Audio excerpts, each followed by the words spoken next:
فؤادي كلما سمع النداء. بسم الله الرحمن الرحيم وبه نستعين. الحمد لله رب العالمين، والصلاة والسلام على أشرف المرسلين وعلى آله وأصحابه أجمعين. خۆشەویستان و بەڕێزان، لە زنجیرەی عەفدە هەمین دەگەینەوە بە خزمەت ئێوەی بەڕێز و خۆشەویست لە بەرنامەی گەوهەری زانستوازان. بەڕێزان، سەرەتا حەز دەکەم دوو تێبینی پێشکەشی ئێوەی بەڕێز بکەم. تێبینی یەکەم ئەوەیە کەوا ئەو کتێبەی کەوا حیلەت و طالب العلم شێخ ئەبوو بەکر زێد 65 خاڵی باس کردیان، بەڵام ئێمە ئەو 65 خاڵەمان کردە 50 خاڵ، بە 50 خاڵ پێشکەشی ئێوەی بەڕێزمان کرد. لەبەرچی ئەوها کورت و پوختمان کردەوە، لەبەروی خاڵەکان بەشێکیان دووبارە بوون، بەشێکیان تەماشامان کرد، یعنی بەڕاستی لەگە شوێنی کە دەمزمان کرد کە دووبارە بوون، هەم لە بۆ ئاسانکاریەک لە بۆ ئێوەی بەڕێز و خۆشەویست خاڵێک کە دووبارە باسکرایە لە شوێنێک بەنەوعچکە و بە تعبیرێککە باسی کردیا لۆیە دەمزم کرد. ئەوە خاڵی یەکەم بوو. و هەندێک خاڵ هەبوو لۆبی ئەو شوێنی عنی برێژینگەی ئێمە نەدەگونجا، لۆیە پێم باش نەبوو لە جیاتیوی چەند خاڵێک کەماندانیان. ئێستا لەو بەرنامەیە لەو زنجیرەیە کە دەکات زنجیرەی عەفدە هەمین وەکو چەند خاڵێکی گرنگ و پێویست لە بۆ ژینگەی ئێمە کە زۆر گرنگ و پێویستە ئەهلی عیلم طالب العلم بەڕاستی ئەو خاڵانە یعنی پێویستی پێدەبیتن کە باسی بکەی، باسی ئەو چەند خاڵەتان لۆ دەکەم لە ناو کتێبەکە دانیە. ئەو خاڵانە تەنها من خۆم نووسیتمەوە، پێشکەشی ئێوەی دەکەم لەبەر ئەوەی بەڕاستی کاتێ ئەهلی عیلم و زانستخواز و فێرخواز کاتێک کەوا دەوێت ڕێگای عیلم بگری ئەو چەند خاڵەشی دێتە پێشی، لۆیە زۆر پێویستە ئاگادار و وشیاربی لەو خاڵانەش ئاگاداربی. ئێستا دەین باز دەکەین خاڵی 51ەمین کە پێشکەشی ئێوەی بەڕێز و خۆشەویستی دەکەم. دیارە ئەو کەسی ئەهلی عیلمە ماوەیەک ژیانی خۆی بەسە دەباتن لە بۆ بەدەستهێنانی عیلم و زانست و زانیاری. دوای ئەو مەرحەلە و قۆناغا لەگە تەواوبوونی قۆناغی وەرگرتنی عیلم، یان زۆر جاری وایە تەمەشا دەکەی تەڵەبەیە کە دەخینیتن دوای 18 ساڵ خوێندن دەچێتە مەعهەد و پەیمانگەیەک یان دەچێتە زانکۆیەک، 4 ساڵ یان 2 ساڵی دەخینی. دوای ئەوە کە ئینسان تەواو خوێندنی کۆتایی پێهینا، پێکهێنانی خێزان و هاوسەر لە ناو مێشکی هەموو ئەهلی عیلمەک، ناو هەموو گەنجێک گەڵاڵە دەبی لە کچان لە کوڕان لە هەردوو ڕەگەس. لۆیە بەڕاستی وەکو ئەهلی عیلم ئەو کەسانی زانستخوازن چۆن خێزان دروست بکەن، چ ئافرەتێک هەڵبژێرن بۆ ئەوەی هاوکاری یەکتر بن وەکو ئەو دوو دەستا بۆ خزمەتکردنی دینی خوا و خزمەتکردنی کۆمەلگا بەیەکەوە. لۆیە بەڕاستی چەند خاڵک پێشکەشی ئێوەی بەڕێز دەکەم. کاتێک کە تۆ ئەهلی عیلمی زانستخوازی فێرخوازی ڕێگای عیلمت گرتە بەر، چ ئافرەتێک هەڵبژێری لۆ ئەوەی بەختەوەری دنیا و قیامەت بی، بۆ ئەوەی خزمەتێکی باشتر بکەی بەو عیلمەی کەوا وەرت گرتووە. لۆیە لە بۆ کچان و کوڕان خاڵی یەکەم ئامۆژگاریت دەکەم، پێت دەڵێم اختەر صالحا وصالحة، اختەر صالحة واختەری صالحا. پێت دەڵێم ئەی گەنجی بەڕێز، ئەگەر دەتەوێت هاوسەری ژیانت هەڵبژێری، زانی هاوسەر معنای چی؟ یعنی کەسێک دەینی ئەتو ئافرەتێک دەینیان ئافرەتێک شوو بە پیاوێک دەکا، دەبنە یەک سەر، یەک بیرکردنەوە، یەک عەقڵ، یەک تێگەیشتن. زۆر مهمە هەم زانە تەمەشا بکە دەرێ هاوسەر یعنی بەیەک سەر دەبی ئیدارەی ئەو ماڵە بکەن. کەواتە لۆیە خاڵی یەکەم زۆر مهمە برای بەڕێز. تەنها ئەو ئافرەتە چاود نەخینتەوە، بەس تەنها چاود کە ئەجوانی ئافرەتەکەت دیتیا، تەمەشای زاری نەکەی قسەی کووە، تەمەشای جێبیستی قسەکانی نەبی قسەکانی کووە، عەقڵت بەکار نەینی بیخینیەوە ئەو ئافرەتە لە چ ژینگەیەک پەروەردە بووە، ئاستی زانستیەکەی لە چ ئاستێکە، بەس برێ وەڵڵە ئەو ئافرەتەم دیتیە تەواو هەر تەنها عەقلی خۆت تەنها بە چاوی خۆت کە دیتیت، بەڕاستی ئەوە زۆر خەتەرە. لۆیە زۆر مهمە ئافرەتێک هەڵبژێرە خاڵی یەکەم صالح بیتن. کە دەڵێن صالح بی یان ئەی خوشتی بەڕێز، ئەو گەنجەی هەربژێرە کە دێتە داخوازی بزانێت ساڵی حیاننا ئەگەر ساڵح و چاک و باش بوو بەڕاستی ئەوە زۆر مهمە بە تایبەت لە بۆ ئەهلی علم زانستخواز نابی هەر ئافرەتێکی سەدەبی مصلیحەش بی وەبی هاوکارت بی لە پرۆسەی خزمەتکردنی دینی خوای گەورە لە دەعوە و بانگەوازی ئافرەتی ساڵح یان پیاوی ساڵحتیە دەبی ئەو چەند شەرتەی تێدابی وەکو پێغەمبەری خوا صلی الله عليه وسلم دەفەرموێ تنكح المرأة لأربع ئافرەت کە گەنجێک برین حەز دەکە بیهینی لە بەد چار مەبەستە کە دیکە بیکاتە هاوسەری خۆی یەکەمیشت پێغەمبەری خوا دەفەرمێ صلی الله عليه وسلم تنكح المرأة لأربع لجمالها یەکەمیشت گەنج تەمەشای چ دەکا جوانی ئەو ئافرەتە دووەمیشت وەلیمالیها یان لەبە ماڵەکەی بزانە زۆر جاروێ گەنجێک ئەو ئافرەتە دێنی دەرێ بەس جوانە زۆر بەرچاوە ئەوە زۆر خەتەرە بەڕاستی دووەمیشت پێغەمبەری خوا دەفەرمێ وەلیمالیها دەفەرمێ لەبە ماڵەکەی مەعاشخۆرە بابی دەوڵەمەندە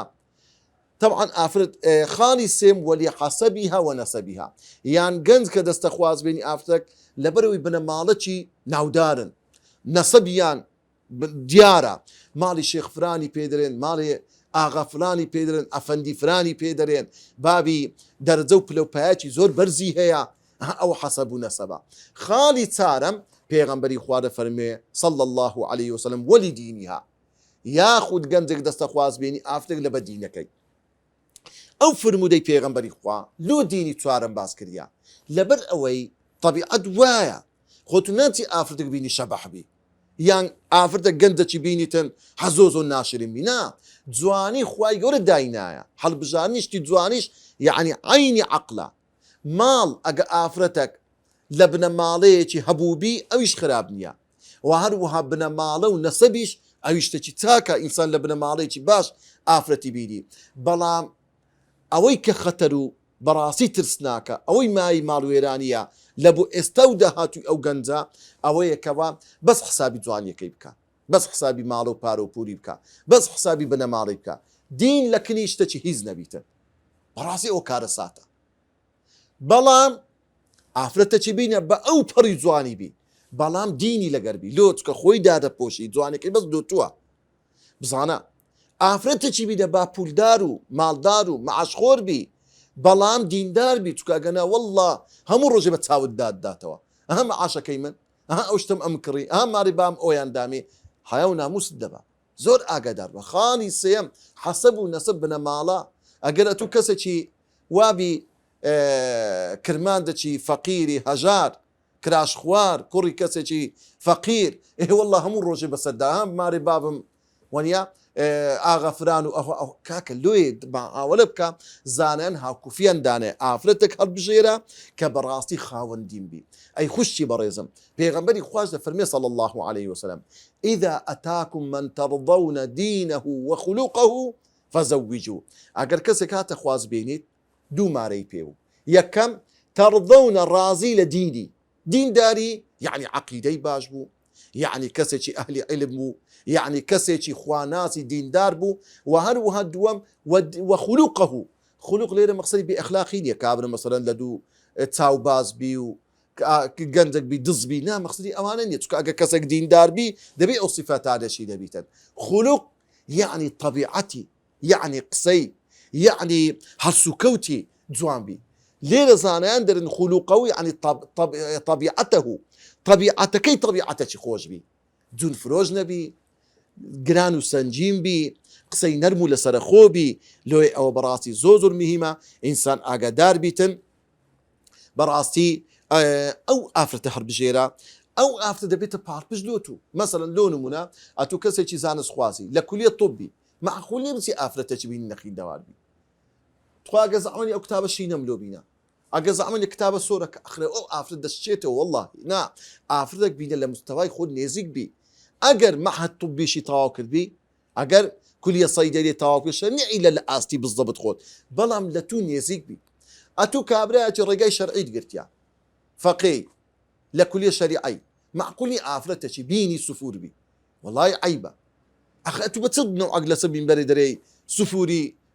خوای گەورە لعنەتی لێ کردیا و پێغەمبەری خوا لعنەتی لێ کردیا و خوای گەورە ئەمری بە حیجاب کردیا دەبی ئاگادار بی چی هەڵدەبژێری خوشکانی بەڕێزیش بە هەمان شێوە ئینسان دەبی زۆر ئاگادار بی بیدایەت کە ئەو ئافرەتە هەڵبژارد خوشتی بەڕێزم ئەو پیاوەت هەڵبژارد لەگەر یەکتر ببڕێنەوە کو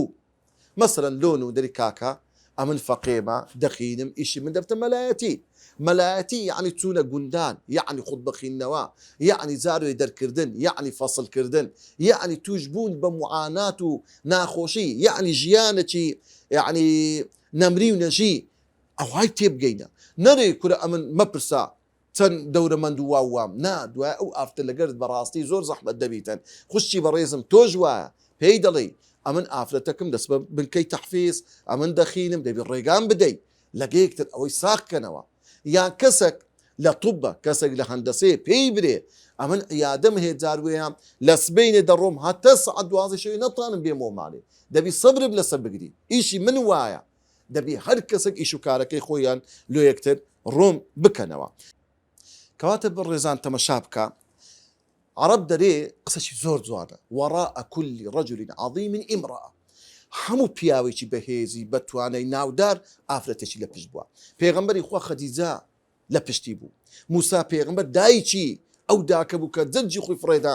ناو ڕووباری نیل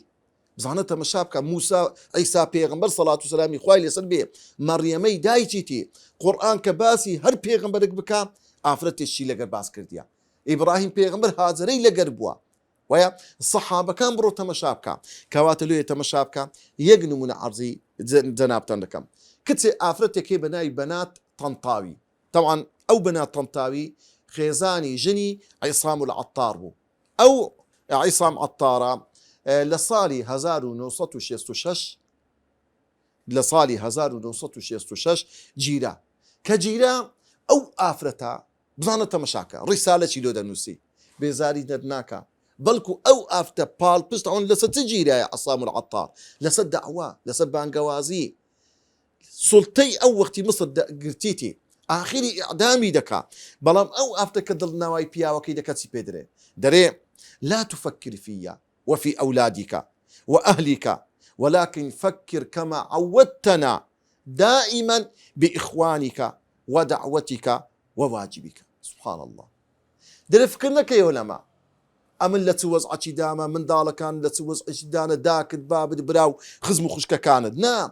بەڵکو هەمیشە و بەردەوام هەر وەکو ئێمەت ڕاهینایە بیر بکەوە لە برایەکانت کەوا ئەوانەی لەگەرت ئیشیان کردێ لە دەعوە لەو لە چوا دەورت بوون بیر لە دەعوە و بانگەوازیەکە بکەوە و بیر بکەو لەو واجبەی لەسەر شانتە ئەو ئافرەتە چەند خۆڕاگرا ئینجە بزانە لە کاتێکەوە داوای لێ دەکەن ژنەکەی تەلاق بدە لە ناو سزن بە ئیجباری و داوان لەو ئافرەتەی دەکەن لێرن بڕۆ مەحکەمەی شتێک بنووسە لە دژی پیاوەکە دەتە تەلاقت بدا ئەو ئافتە دەرێ نحن لا نحتاج منك لأي شيء خاص بنا ئەمە پێویستمان بە هیچ شتێکی تایبەت نییە پیاوەکە عەکسی وان قسەی دەکاتن ئینجا لە پاشان تەمەشاکە ئەو پیاوە تەوعا لەژێر تەعزیب تووشی شەلەل بوو ئیفلیت یعنی هیچ ئەندامەی لەشی لەسەر پشتکەت بوو لە ناو سدن ئەو ئافتە چی پێ دەرێ لا تەحزەن یا عیسام ئەی عیسام عاجز نەبی لەوەی کەوا تووشی ئەو هەمبەڵا و موسیبەت و ناخۆشیە بووە ئین عەجەزتە عەنی السەیری سیرتە بئەقدامینا ئەگەر ئەتوو ئێستا لە پێکەتی ناتانی بە پێکانت بڕۆیت ئێمە بووینە پێی تو ئێستا ئێمە لەسە پێکانی خۆمان دەڕۆین و ئیشی تو دەکەین و دەعو و بانگەوازی دەکەین وأين عجزت عن الكتابة كتبت بأيدينا وإن عجزت عن الكتابة أجر إستا دستي نوسين النمايا شتي بنوسي وتأليف كي ما دستي توين لزياتي توش إيشا كان دكين وكارا كان دكين أو آفرت مردة تنخوشا بياو أو آفرتي لبش بي خالي بنزاو دوامين بەڕێزان و خۆشەویستان ئەویش ئەوەیە کەوا ئێستاکە ئەو سەردەمی ئێستا ئێمە دەژین عەسری سەردەمی تەکنەلۆجیا و پێشکەوتنە لۆی ئێمە بەڕاستی تەمەشا دەکەی زۆر جاران سۆشیال میدیا هەموو دنیای تەنیوە زۆر مهمە ئینسان ئەهلی عیلم بە تایبەت داعی بانگخواز و فێرخواز چۆن تەعامل و هەرسوکەوت بکەی لەگەر ئەو ئامێرە زیرەکانەی کەوا لە بندەستە وەکو مۆبایل ئەو مۆبایلی لەکنتە زۆر ئاگدار بە نەکەی هەر ڕقەمەک هات و خەزنی بکە و دایبنێ نا چکە ڕقەمی زۆر ئەرچی زۆرت دەکەوتە سەر بزانە تەمەشا بکە ئێمە دەبی ئاگادار بین چکە عیب و بەڕاستی بە عیب دەشتێتەوە لەسەر کەسێک کە ئەهلی عیلم بی کە داعی و بانخواز بی کەسێک تەلەفۆنی لۆ بکە و هەر نەگری نابی ئەگە ئەو وەختیش مەجالن نەبوو دەبی بە خۆت تەلەفۆنەکەی لۆ چکە پێغەمبەری خوا صلی الله عليه وسلم نەبووە کەسێک بانجی پێغەمبەر بکە ئیشی بە پێغەمبەر بی پێغەمبەری خوا پشتی تێکردی وەڵامی نەدابیتەوە ئەتوش ئەگەر ڕێبازی پێغەمبەرت گرتیا دەبی ئەو سیفەتت هەبی زۆر ئاگادار بە بەڕاستی کەواتە بەجێرە ئیمکان و توانای خۆت ڕقەمی مۆبایل وەگرا مامۆستایەک لە مامۆستایەکان زۆر ناودار و مەشهور بوو لە هەولێرێ ئاخیری وەی لات تەلەفۆنیان لۆ دەکرد تەلەفۆنی کەسی هەر نەدەگرت بێزار بوو ئینجەیەک لە مامۆستایەکان پێی گوتی کاکە نە ئەوەندە خۆت بناسان باە نە ئەو هاژ ئێستا تەلەفۆن لەسەر هیچ دۆست و برادر و خۆشەویستەی خۆت هەر ناگری خرەوە نابی واروەها خاڵی دووەم زۆر جاران تەمەشارێکی کابرا داعیە ئەهلی عیلمە تەمەشای شاشەی مۆبایلەکە بەخۆی دەشارتەوە نەکو خەڵک ببینی لۆ ڕسمەکی زۆر ناڕێکی لەسەر دانایە حتى ڕسمی خێزانت کچەکی جاعیرت زۆر ئاگادار بە بەڕاستی ئەوە زەوق و سەلیقەی ئینسانێک نییە کە ئەهلی عیلم بی دەمەشارێکی ڕسمەکی ناڕێک ناشرین لەسەر مۆبایلەکەی بی ئەوە بەڕاستی ئاگادار بی ئینسان نابی ئەوە بی خاڵی سێم دەبی ئینسان ئاگادار بی هەمیشە و بەردەوام مۆبایلەکەت پڕ بی لە قورئان لە کتوبی علمی لە مەوسوعەی حەدیث لەو شتانی کە ئێستا زۆر گرنگە ئینجا لەوەی دە جێبیستیە یان ئەوانەی دەخوێندرێتەوە یان ئەوانەی نووسینە لۆ زۆر جاری وایە تەمەشارەکەی لە مەجلیسێک دادەنیشی ئێستا من زۆر جار ئەو هەلەگە کۆمەڵک بوومە ئەهان کاکە ئەو قورئانەی لۆم ناردیە یان ئەوەکەم پێ گوتێ ناوەکەم یەکەوت لە خۆی داونلۆدی کردی و ئیسفادەی لێ کردیە جاروی لە خۆمان وەکو ئەهلی عیلم کۆ دەبینەوە ئەو یعنی دەستا و دەستکردنیشت زۆر باشە دائیمەن و هەمیشە هەوڵ بدە ئەو زۆرترین معلومات و زانیاری تەبی لە مەسائیلی علمی لەو مەسائیلانی کە تەوعیە و هۆشیارکەرەوەی مەسائیلی دینینە ئەخلاقینە شتی زۆر چاک و جوانە خاڵی چارەم ئەو مۆبایلەی لەکنتە ئەو بەگشتی تەوان ئێستا ئینستاگرام هەیە ئێستا تەلیگرام هەیە ئێستا سناپ هەیە ئێستا ڤایبەر هەیە واتساپ هەیە هەموو ئەوانە هۆکاری پەیوەندیە لە نێوان خەڵک ماسنجەر هەیە هەموو ئەوانە بەڕاستی هەوڵ بدە بەکار بینە لۆ پەیوەندیکردن بە دۆست و خۆشەویستانت یعنی تەمەشارێکی زۆر جاروی دۆستەکەت هەیە جاروی جیرانێکی مزگەفتەیە جاروەیە برادرێکتە ڕەفیقتە ئەو دەستە خوشکەکتە ئەگەر لە کولیە لە مەعاد پێکەوەنا هەوڵ بدە پەیوەندی پێوە بکە داچی مردیە بابی مردیە تەعزیەکی هەبووە موسیبەتێکی بەسەر هاتیە نەخۆشکەتیە سارد مەبەر لەوەی هەوڵ بدە بەردەوام تەلەفۆنی لەبە بکە و بەسەری بکەوە یعنی بزانت تەلەفۆن هۆکارێکی زۆر ئاسانکاریە ها ڕیسالەکی دەنووسی یان جاروێت تەمەشا دەکەی کەسێک نەخۆش دەکەوی ڕێنمایی دەکەی هەوڵ بدە قەت ئینسان بەڕاستی لەو بابەتانە سستی و تەمبەڵی تێدا نەکاتت خاڵی پێنجەم ئەوەیە هەوڵ بدە مۆبایلەکەت شتی منداڵانی تێدا نەبی لەگە ڕێزم لۆ ئێوەی بەڕێز وەکو مەسەرەن تەمەشا دەکەی ئەو لەعابە و وەکو مەسەرەن تەمەشا دەکەی پۆبجی و ئەو بابەتانە بەڕاستی ناگونجی لە بۆ ئەهلی عیلم ئەو بابەتی تێدابێ خاڵشکە ئینسان هەوڵ بدە زۆر جاری وهەیە تەمەشاکی مۆبایل دەکەوتە دەستی منداڵ بەغەڵەت جەڕز لۆ خەڵکی دەڕوە یان جاروێ منداڵ نازانی دەستە ناو خەتی ئەنتەرنێتەکە شتێک داونلۆد دەبی ڕەنگە بە حیاتت پێش ڕەش نەبتەوە زۆر ئاگادار بن لۆیە لەبەر ئەوەی ئینسان هەوڵ حتان دەکرێت مۆبایل نەکەوتە دەستی منداڵەکان ئەوە دەربارەی سوود وەرگرتن لە مۆبایل ئەو جارە یەکیشتر لەو ئامێرە سەردەمیانەی کەوا دەتانم برێم کەم کەس هەیە بەڕاستی بتانی برێ وڵا پێویستم بەو ئامێرە نیە ئەویش کۆمپیوتەرە کۆمپیوتەر کە ئێستا پێ لاپتۆپ بەڕاستی شتێکی زەڕورە لە بۆ هەموو ئەهلی عیلمەک لە بۆ هەموو زانستخوازێک لێ بەڕاستی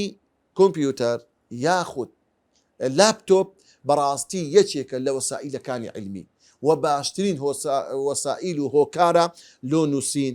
لۆ خوێندنەوە لۆ داخلکردنی کتاب لۆیە بەڕاستی ئینسان ئاگادار بیتن تەمەشارێکی بزانە تەمەشا بکە ئەو لاپتۆپێک کە لە بەدەستی جەنابتدایە تانی مەکتەبە شامیلێکی داخلکەی مەکتەبە شامیلە هەیە 6,000 کتابی تێدایە هەیە هەتا 100,000 کتابی تێدایە ئەو 100,000 کتابە ڕەنگە نەتانی ئەتوو بەدەستی بینی بەڵام ئەتوو لە بۆ یەک خوتبەی جومعە لێدە یەک کلیکی لەسەر دەکەی مەسەلەن لۆ دروستی بەشی زوهد و ڕەقائیق کە باسی مەسائیلی زوهد و لە خواترسی و خوتبەی جومعە و ئەو بابەتانەی تێدایە یەک بابەتت دەوێ کلیکەچی لەسەر دەکەی دەنووسی البحث مثلا لۆ نمونە خوتبەی تو لەسەر تەواضوعە بەس بوو نووسە تەواضع ئەنواع و ئەشکال کتاب لۆ دەیتە گۆڕێ بابەت لۆ عەرز دەکات لە خۆت هەڵدەبژێری زۆر مهمە بەڕاستی ئینسان بتانی یان جارێک کابرا پرسیارەکە لێکە مەسائیلی فقهی یەک کلیکی لەسەر دەکەی مەسەلەن دەنووسی ڕیبا یان مەسەلەن ئەو بابەتە لەسەر ئەو بابەتە هەموو شتێک لۆ دەینی ئەنواع و ئەشکال کتابی تێدایە ئینجا دەتانی ئەو ناوە ئەو کتێب مەکتەبە شامیلی خۆت ئەپدێت بکەیەوە لەگەر ئەنتەرنێت ڕەبت دەکەی چ کتابی نوێ هەیە لۆت دادەبەزێنتر یعنی ناوە بە بەردەوام کتابی نوێت لە بۆ دێ کەواتە ئینسان زۆر ئاگادار بیتن اینجا ئێمە کاتێک کە لە سۆشیال میدیا بەگشتی وەکو فەیسبووکە ئەو خاڵانەیە دەبی ئاگداری چەند خاڵیشتر بین لەوانە زۆر ئاگدار بە ڕسبی ماڵ و منداڵی خۆت عەرز مەکە یان زۆر جاروێت تەمەشارێکێک کابرا مامۆستایە و ئاینێ و یان ئەهلی عیلمە داوەتەچی کردیە یان تویتە سەفرەچی ڕسمی خواردن بڵاوکردنەوە لە بۆ ئەهلی عیلم بەڕاستی شتێکی زۆر ناشرینە ئینسان ئاگدار بێ یان تەمەشا دەکەی لە فەیسبووک زۆر جاری وایە هەواڵێک دێ بەبێ لێکۆڵین و ڕاستە و خۆ بڵاوی دەکات و گەرم باو گەرم دوایە وەنیە هەواڵەکە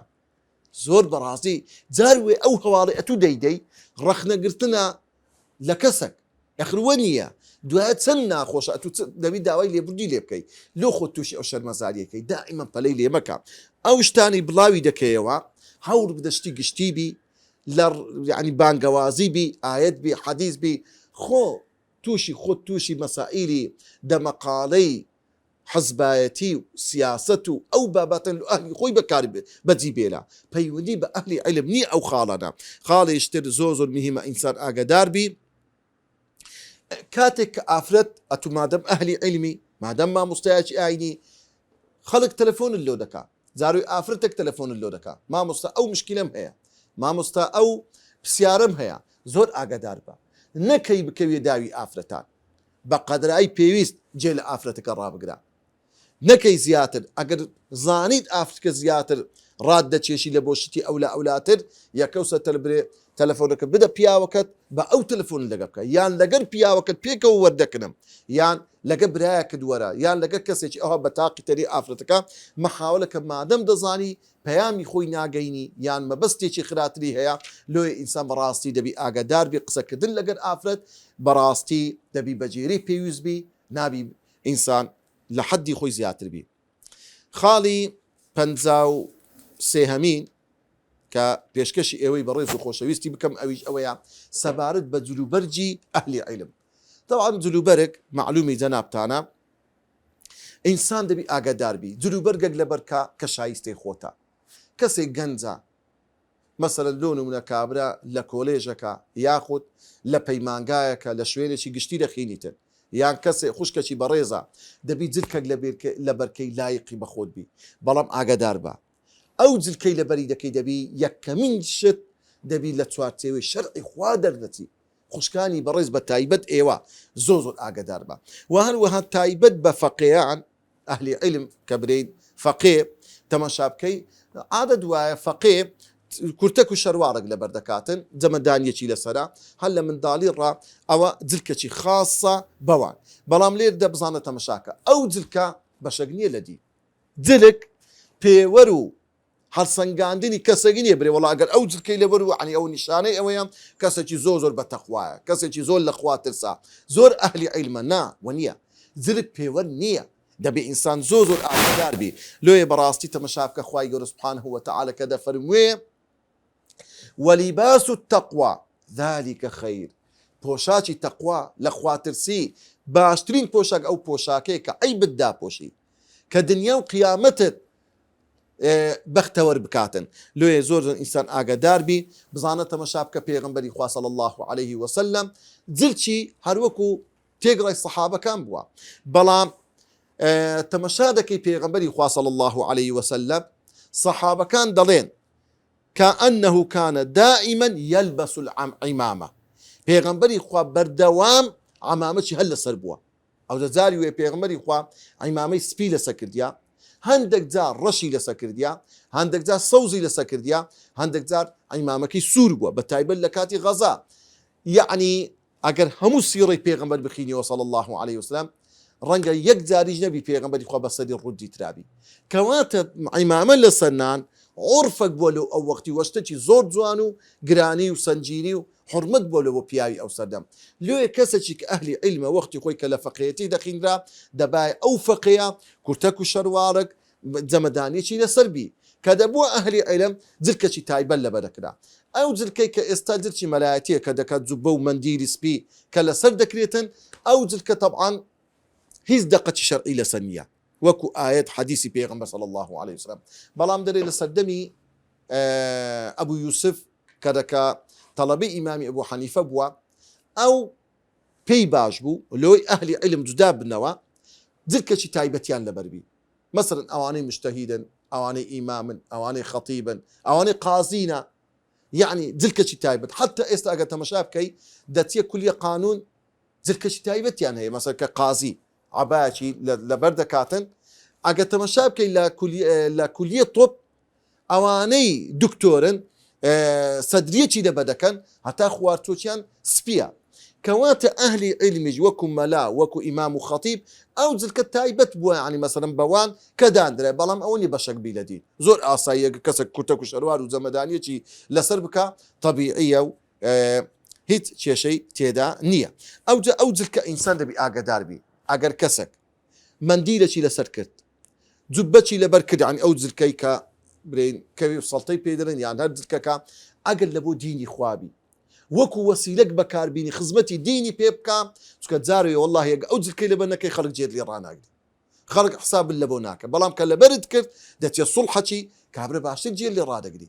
زیاتر قسەکان جێ دەگریتن یان کە خوتبەی دەخینی و ڕەنگە خەڵک زیاتر سەرنج لە قسەکانت بدا ئەگەر وەکو وەسیلەکی دینی بەکاری بینی بەڕاستی شتێکی زۆر چاکە بەڵام کەسێک بەکاری بینی لۆ خۆ بە دەرخستن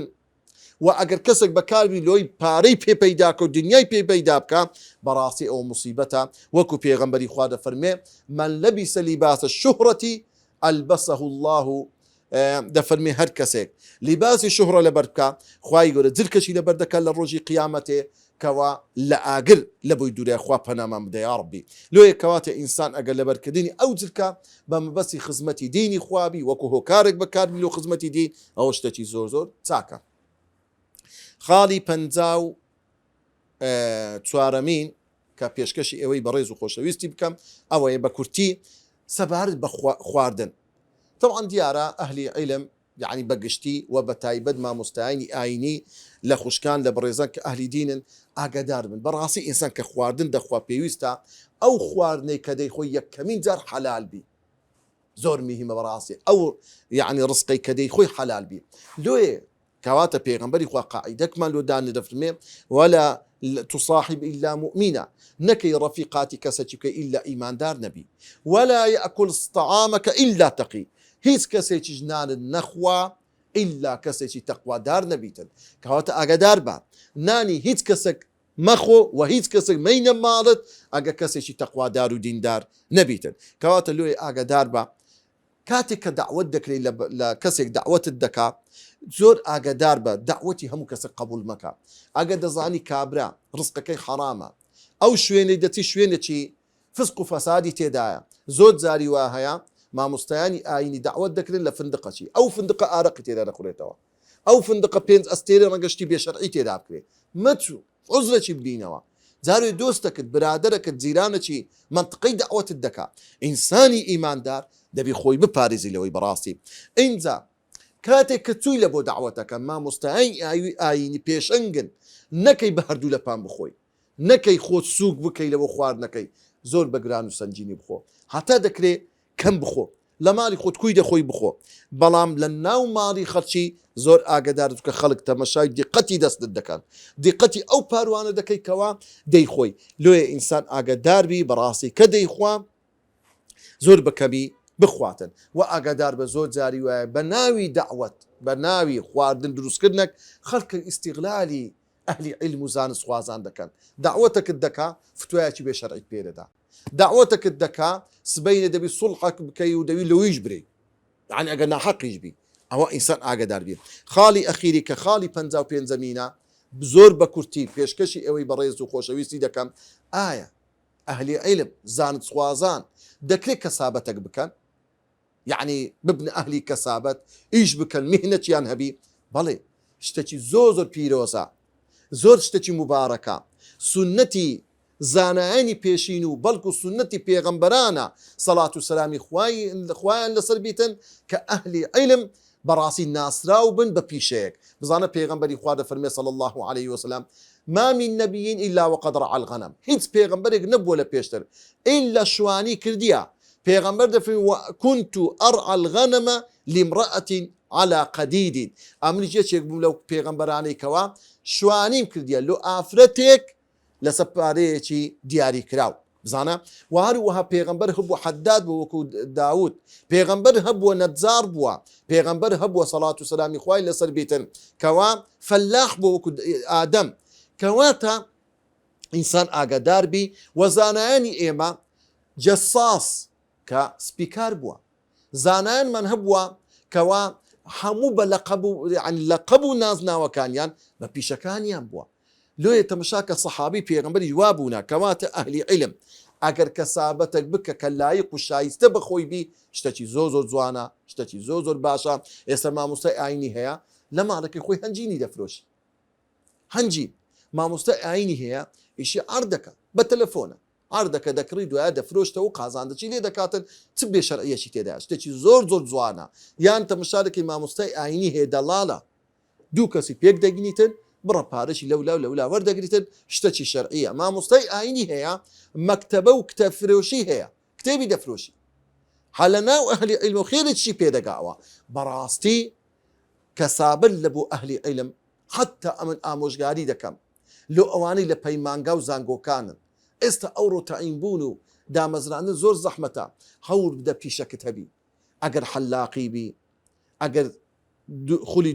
دوورمان بیتن مەسەن خەیاطی هەر ئیشێک لەو ئیشانت هەبیتن جارێ خولی کۆمپیوتەریە مەسەن کابرزانی لە مۆبایل دیزاین ئەو بابەتانە بەڕاستی شتێکی زۆر پیرۆزە ئەهلی عیلم لە قوتابیان لە خوشکان لە برایان پیشەکیان هەبیت و پێشی بناسرێت خوای گەورە ئەوەی وتمان لێمان قبولکە گەردەنیشمان ئازا بکەن کە ئەوە کۆتە زنجیرەی ئەو بەرنامەیە بوو بەرنامەی گەوهەری زانست خوازان خوا جزای خێری ئێوە بداتەوە لە گوێگرتنتان لە سوودوەرگرتنتان ئینشاء الله ئەوەی ئێمە داواکاری لە ئێوەی بەڕێز و خۆشەویست تەنها دوعای خێرە خوای گەورە لێمان قبول بکە و وصلى الله وسلم على سيدنا محمد وعلى آله وصحبه أجمعين